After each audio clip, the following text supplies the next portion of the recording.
نحمده ونصلي على رسوله الكريم أما بعد فأعوذ بالله من الشيطان الرجيم بسم الله الرحمن الرحيم رب اشرح لي صدري ويسر لي أمري واحلل عقدة من لساني يفقهوا قولي۔ ہماری آج کی گفتگو کا موضوع ہے توبہ استغفار۔ اللہ تعالیٰ نے انسان کو پیدا کیا، اس کے اندر خیر اور شر دونوں چیزیں رکھیں، پھر اس کو دونوں راستے دکھائے، پھر اس کو آزادی بھی دی کہ وہ چاہے تو بھلائی کے راستے پہ چلے اور چاہے تو برائی کا راستہ اختیار کرے۔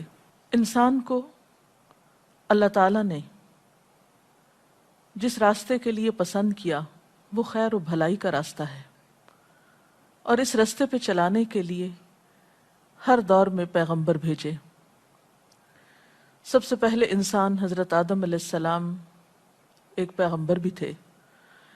جب وہ دنیا میں بھیجے جا رہے تھے تو اس وقت اللہ تعالیٰ نے فرمایا فَإِمَّا يَأْتِيَنَّكُم مِّنِّي هُدًى فَمَن تَبِعَ هُدَايَ فَلَا خَوْفٌ عَلَيْهِمْ وَلَا هُمْ يَحْزَنُونَ، کہ اگر میری طرف سے تمہارے پاس کوئی ہدایت آئے تو جو میری ہدایت کی پیروی کرے گا اس کے لیے نہ خوف ہوگا نہ غم ہوگا۔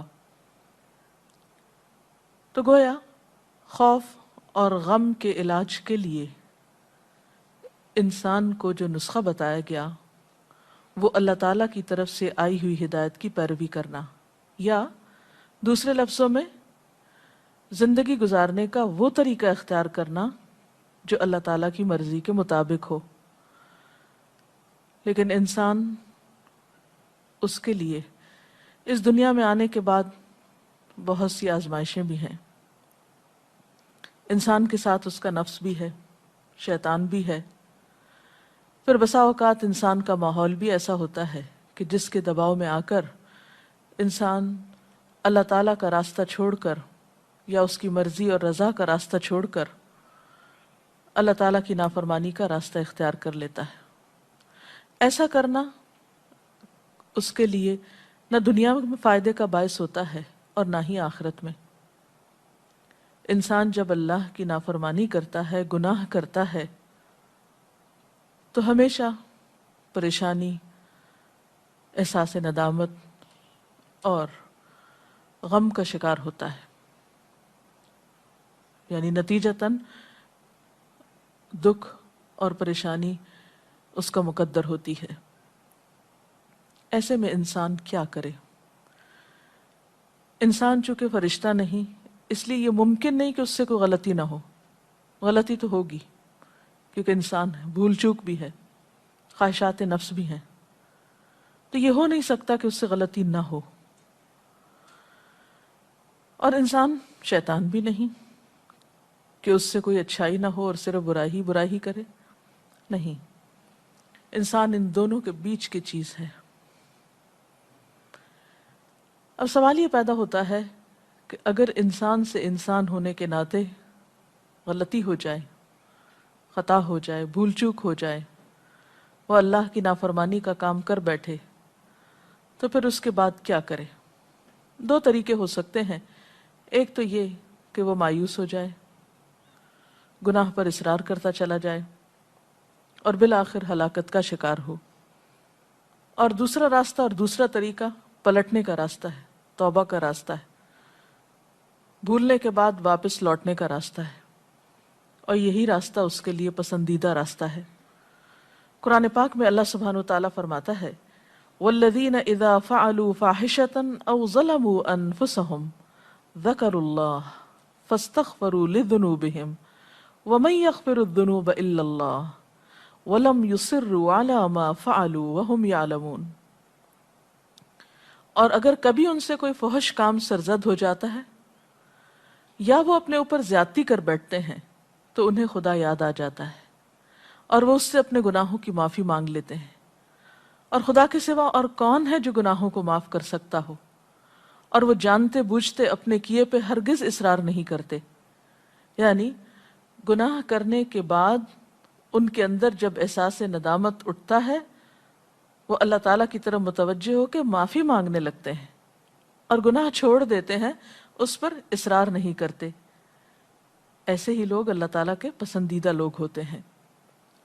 ایک اور مقام پر آتا ہے ان الذین اتقوا اذا مسهم طائف من الشیطان تذکروا فاذا هم مبصرون، کہ فی الواقع جو لوگ اللہ سے ڈرنے والے ہیں، متقی ہیں، ان کا حال یہ ہوتا ہے کہ کبھی شیطان کے اثر سے کوئی برا خیال انہیں چھو بھی جائے، یعنی برا خیال بھی آئے، گناہ کا ارادہ بھی ہو، تو فوراً چوکنے ہو جاتے ہیں، یعنی تقویٰ کی برکت سے وہ ہوشیار ہو جاتے ہیں اور پھر انہیں صاف نظر آنے لگتا ہے کہ درست راستہ کیا ہے۔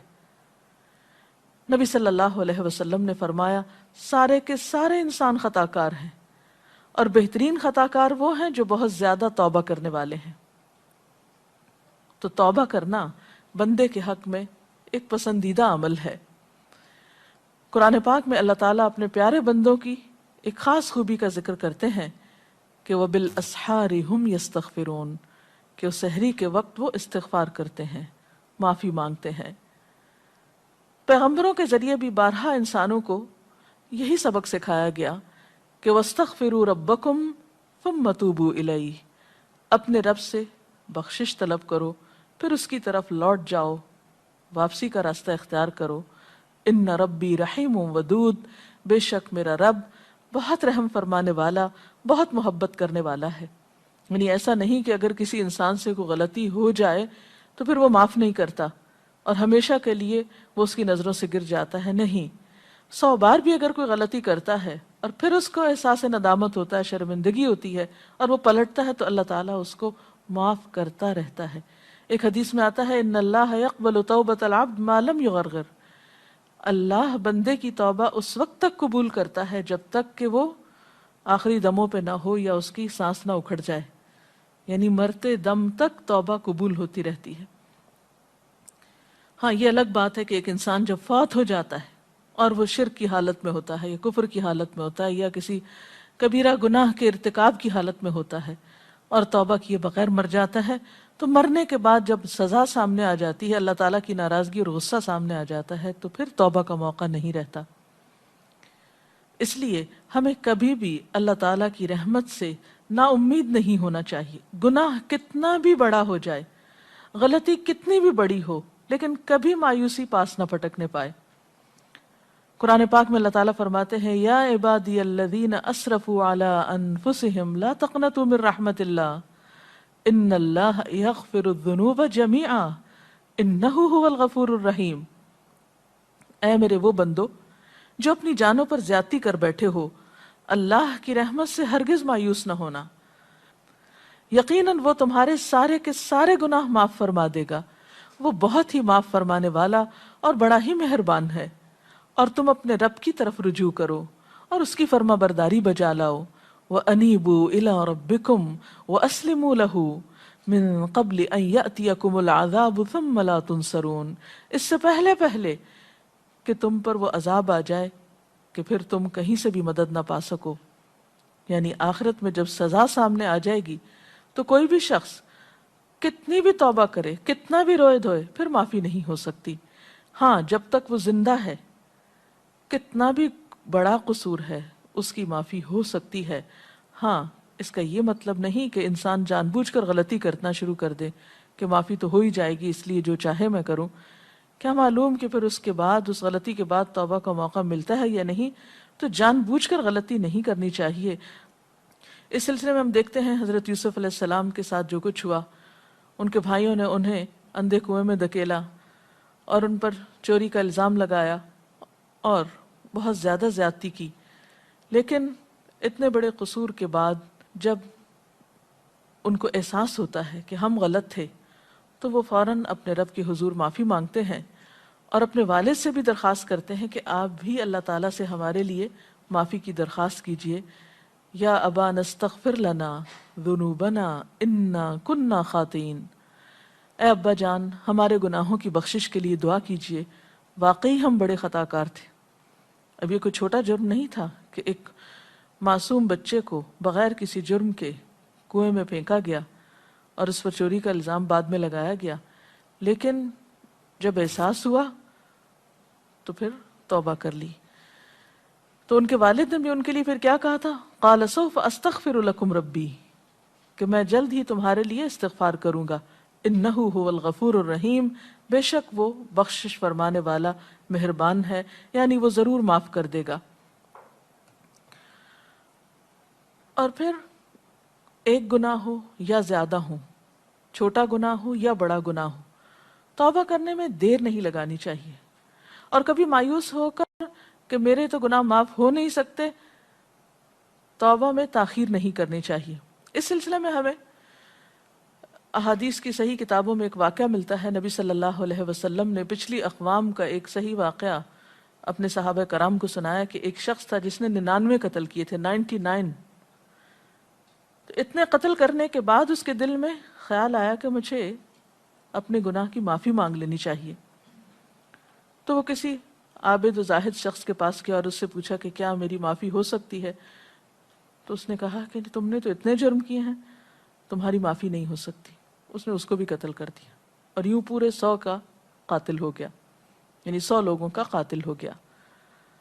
لیکن اب اس کا ضمیر چونکہ بے چین کر رہا تھا، اس کے اندر ایک احساس ندامت جاگ اٹھا تھا جو اسے کسی پل چین نہیں لینے دے رہا تھا، تو وہ چین سے بیٹھا نہیں، پھر چل دیا، کسی اور کے پاس پہنچا اور اس سے پوچھا کہ کیا میری معافی ہو سکتی ہے؟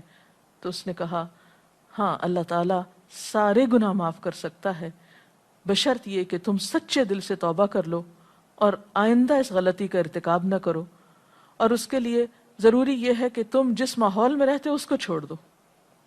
بہرحال اس شخص نے وہ سفر اختیار کیا، ابھی وہ اپنی منزل تک پہنچا نہیں تھا کہ راستے میں ہی اس کی جان لینے کے لیے فرشتے آ گئے۔ اب دونوں طرح کے فرشتے حاضر ہوئے، وہ بھی جو نیک لوگوں کی روح لیتے ہیں اور وہ بھی جو برے لوگوں کی، وہ آپس میں جھگڑنے لگے۔ بہرحال فیصلہ یہ ہوا کہ زمین کو ناپ لیا جائے، اگر اس کے منزل تک پہنچنے میں فاصلہ کم رہتا ہے تو پھر نیکی کے فرشتے اس کی روح نکالیں۔ بہرحال پتہ یہ چلا جب زمین ناپی گئی کہ صرف ایک بالش کا فرق تھا، وہ فاصلہ کم تھا جہاں تک اس کو جانا تھا، یعنی نیک لوگوں کی مجلس میں۔ تو اس کو اللہ تعالیٰ نے نیکی کے فرشتوں کو حکم دیا کہ وہ اس شخص کی روح نکالیں، اور اس طرح اس کا انجام ایک بہترین انجام ہوا توبہ کرنے کی بنا پر۔ تو اس سے یہ بات پتہ چلتی ہے کہ انسان خواہ کتنا بھی بڑا مجرم ہو، اسے کبھی مایوس نہیں ہونا چاہیے۔ اس کے رب کی رحمت ہر چیز پر چھائی ہوئی ہے، وہ ہر گناہ معاف کر سکتا ہے، وہ بڑے سے بڑا گناہ معاف کر سکتا ہے، بس شرط یہ ہے کہ انسان گناہوں کا اقرار کرے اور معافی مانگے اور رب کی طرف رجوع کرے۔ سورۃ شورى میں آتا ہے وَهُوَ الَّذِي يَقْبَلُ التَّوْبَةَ عَنْ عِبَادِهِ وَيَعْفُو عَنِ السَّيِّئَاتِ وَيَعْلَمُ مَا تَفْعَلُونَ، وہی ہے جو اپنے بندوں کی توبہ قبول کرتا ہے اور ان کی خطاؤں کو معاف فرماتا ہے، اور وہ سب کچھ جانتا ہے جو تم کرتے ہو۔ اور یہ ایک حقیقت ہے کہ اللہ کے سوا کوئی اور ہے نہیں جو انسان کو معاف کر سکے۔ نبی صلی اللہ علیہ وسلم نے بھی فرمایا، لوگو خدا سے اپنے گناہوں کی معافی چاہو، اس کی طرف پلٹ آؤ، مجھے دیکھو میں دن میں 100 بار خدا سے مغفرت کی دعا کرتا ہوں۔ حالانکہ آپ سب جانتے ہیں کہ نبی صلی اللہ علیہ وسلم معصوم تھے، گناہوں سے پاک تھے، لیکن جب ان سے پوچھا گیا کہ آپ اس کثرت کے ساتھ استغفار کیوں پڑھتے ہیں تو آپ نے فرمایا کہ افلا اکون عبدا شکورا، کیا میں اللہ کا شکر گزار بندہ نہ بنوں؟ کیونکہ اگر انسان سارا وقت اللہ کی نعمتوں پر شکر ادا کرتا رہے تو بھی حق ادا نہیں ہو سکتا، تو اس وجہ سے آپ کثرت کے ساتھ استغفار کیا کرتے تھے۔ اور اس میں دراصل ہمارے لیے ایک بہت بڑا سبق ہے کہ ہم زیادہ سے زیادہ استغفار کو اپنا شیوا بنائیں، کیونکہ استغفار کا فائدہ صرف یہی نہیں کہ انسان کے گناہوں کی معافی ہو جاتی ہے، بلکہ استغفار کا فائدہ یہ بھی ہے کہ انسان کی اور بہت سی مشکلات حل ہوتی ہیں۔ جہاں آپ سمجھیں کہ کوئی مشکل ہو رہی ہے، کوئی کام اٹکا ہوا ہے، فوراً استغفار شروع کر دیں۔ اور طریقہ کیا ہے؟ یا ایھا الذین آمنوا توبوا الی اللہ توبۃ نصوحا، اے لوگو جو ایمان لائے ہو، اللہ کے آگے سچی اور خالص توبہ کرو۔ یعنی توبہ کا طریقہ کیا ہے کہ انسان سچے دل سے توبہ کرے۔ عسیٰ ربکم ان یکفر عنکم سیئاتکم امید ہے کہ تمہارا رب تمہاری خطائیں تم سے دور کر دے گا. وَيُدْخِلَكُمْ جَنَّاتٍ تَجْرِي مِن تَحْتِهَا الْأَنْهَارُ، اور تمہیں ایسے باغوں میں داخل کرے گا جن کے نیچے نہریں بہہ رہی ہیں. گویا استغفار کے بعد انسان گناہوں سے اس طرح پاک ہو جاتا ہے گویا اس نے گناہ کیا نہ ہو. لیکن اس کے لیے کچھ شرائط ہیں. نمبر 1، انسان اپنے گناہوں کے احساس سے شرمسار ہو. نمبر 2، آئندہ گناہ سے بچنے کا ارادہ کرے. نمبر 3، آئندہ زندگی میں زیادہ سے زیادہ نیکیوں کی کوشش کرے. نمبر 4، اگر کسی انسان کا حق مارا ہے تو اس کا حق ادا کرے. کسی انسان کا دل دکھا ہے تو اس سے معافی مانگے. بات یہ ہے کہ انسان جب گناہ کرتا ہے تو اس کے دل پر ایک سیاہ داغ پڑتا ہے. توبہ سے وہ داغ دھل جاتا ہے، اور اگر وہ توبہ نہیں کرتا تو وہ داغ پھیلنے لگتا ہے حتیٰ کہ سارا دل سیاہ ہو جاتا ہے، اور اس طرح انسان مایوسی کے اندھیروں میں چلا جاتا ہے. تو انسان کوشش اس بات کی کرے کہ اپنے توبہ پر پختگی کے ساتھ پھر قائم رہے اور پوری کوشش کے ساتھ نیکیوں کی طرف رجوع کرے، کیونکہ ان الحسنات یذہبن السیئات. اللہ تعالی ہمیں اس کی توفیق عطا فرمائے اور ہمیں اپنے ان بندوں میں شامل کر لے جو اس سے اس حال میں ملتے ہیں کہ وہ ان سے راضی ہوتا ہے اور وہ اس سے راضی ہوتے ہیں. اگر اس سلسلے میں آپ کے ذہن میں کچھ سوال ہے تو آپ کر سکتے ہیں. توبہ استغفار کرنے کا مسنون طریقہ کیا ہے؟ اب دیکھیے کہ توبہ کسی بھی وقت کی جا سکتی ہے اور اس میں دیر نہیں کرنی چاہیے، لیکن ایسے اوقات میں توبہ استغفار خصوصیت کے ساتھ کرنا جو قبولیت کے اوقات ہیں تو وہ زیادہ بہتر ہے. مثلا سحری کے وقت، یعنی تہجد کے وقت اگر کوئی گناہ ہو گیا ہو یا کوئی ایسی پریشانی ہو تو خصوصیت کے ساتھ تہجد کے وقت توبہ کریں.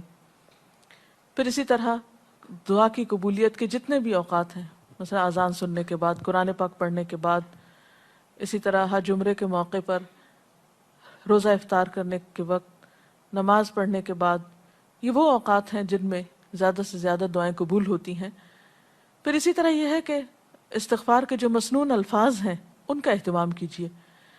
مثلا استغفر اللہ پڑھنا، یعنی صرف لفظ استغفر اللہ، اس کی اگر کوئی تسبیح کرنا چاہے تو ایسے بھی کر سکتے ہیں. پھر اسی طرح سنت سے یہ الفاظ بھی ثابت ہیں، استغفر اللہ ربی من کل ذنب واتوب الیہ. اسی طرح استغفر اللہ الذی لا الہ الا هو الحی القیوم واتوب الیہ. پھر اسی طرح ایک سید الاستغفار ہے جس کی بہت فضیلت آتی ہے احادیث میں، اللہم انت ربی لا الہ الا انت خلقتنی وانا عبدک وانا علی عہدک ووعدک ما استطعت اعوذ بک من شر ما صنعت ابوء لک بنعمتک علی وابوء بذنبی فاغفر لی فانہ لا یغفر الذنوب الا انت.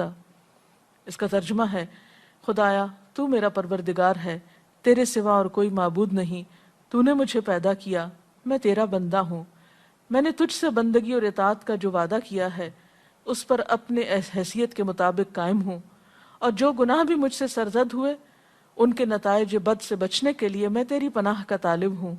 تو نے مجھے جن جن نعمتوں سے نوازا ہے ان کا میں اقرار کرتا ہوں اور مجھے اعتراف ہے کہ میں گناہ گار ہوں. یعنی اس میں اعتراف کے لفظ جو ہیں یہ قابل غور ہیں. بس اے میرے پروردگار میرے جرم کو معاف فرما دے، تیرے سوا میرے گناہوں کو اور کون معاف کر سکتا ہے. اس استغفار کا یہ فائدہ بتایا جاتا ہے، نبی صلی اللہ علیہ وسلم نے فرمایا جو شخص صبح کے وقت یہ الفاظ پڑھتا ہے اگر شام سے پہلے اس کی ڈیتھ ہو جاتی ہے تو انشاءاللہ وہ جنت میں جائے گا، اور اسی طرح شام کو پڑھنے والا صبح تک اللہ کی حفاظت میں ہوتا ہے. تو ان الفاظ کو بھی یاد کیا جا سکتا ہے. اور اس کے علاوہ اگر آپ کو کچھ بھی نہیں عربی میں پڑھنا آتا تو اپنی کسی بھی زبان میں جو آپ بولتے ہوں آپ اللہ تعالیٰ سے اپنے الفاظ میں اپنے طریقے پر استغفار کر سکتے ہیں، گناہوں کی معافی مانگ سکتے ہیں، اللہ تعالیٰ سے توبہ کر سکتے ہیں، اس کے آگے رو سکتے ہیں. اور اصل روح استغفار کی یہ ہے کہ انسان وہ گناہ چھوڑ دے جس میں وہ مبتلا ہے. جی آپ. توبہ اور استغفار میں کیا فرق ہے؟ لفظی فرق ہے، مراد دونوں کی ایک ہی ہے. تابہ یتوب و توبن کا مطلب ہوتا ہے لوٹنا، پلٹنا، واپس آنا، یعنی گناہ چھوڑ دینا. اور استغفار کا معنی ہے بخشش مانگنا. گویا توبہ کا مطلب ہے کہ گناہ سے واپسی، گناہ ترک کر دینا، اور استغفار کا مطلب ہے اللہ تعالیٰ سے یہ استدعا یا دعا کرنا کہ وہ گناہوں کو ڈھانپ دے، ان کی سزا نہ دے۔ کبیرہ گناہ جن پر حدود جاری ہیں کیا وہ بھی توبہ استغفار سے مٹ جاتے ہیں، یعنی کہ ان کی بخشش ہو جائے گی؟ جی ہاں، گناہ خواہ کسی بھی نوعیت کا ہو، جیسے ابھی میں نے ایک واقعہ سنایا کہ 99 قتل کرنے والا بھی بخشا گیا، تو گناہ کسی بھی نوعیت کا ہو، چھوٹا ہو یا بڑا ہو، اگر انسان اللہ تعالیٰ سے معافی مانگتا ہے تو اللہ تعالیٰ اس کو معاف کر سکتے ہیں۔ اس کے ساتھ ہی ہمارا آج کا پروگرام ختم ہوتا ہے، اجازت چاہتے ہیں۔ وآخر دعوانا ان الحمد للہ رب العالمین، سبحانک اللہم وبحمدک، نشہد ان لا الہ الا انت، نستغفرک ونتوب الیک۔